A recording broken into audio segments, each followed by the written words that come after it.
bị về thấu thôi ra đi không có cái lốc khơi để lốc ra thì không kole có đó ở chung đi chậm mấy cái này Sungi, khơi à luang na sa em. là rồi gì bốn là mà bye bye bye cả một ăn vội rồi ấy Khơi rem tùy chú lâu là tệ.พ่อกับน้องพ่อหิวมั้งเรื่อง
ơi cặp bên kia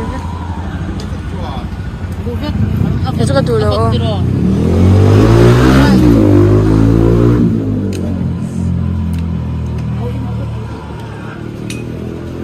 tiệm tôi sản xuất gần đông hoàn nhìn rồi đấy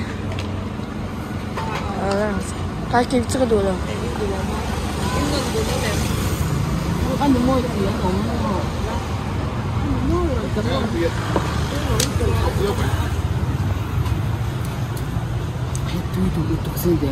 đấy anh mà phải sao gì em đi ra cả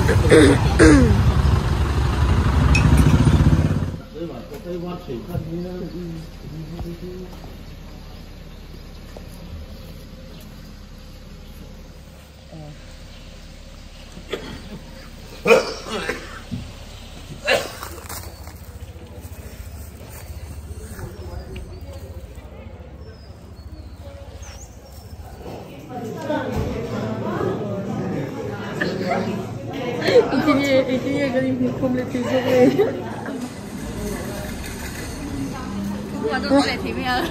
Thì lẽ rất chẳng sao ta nhé.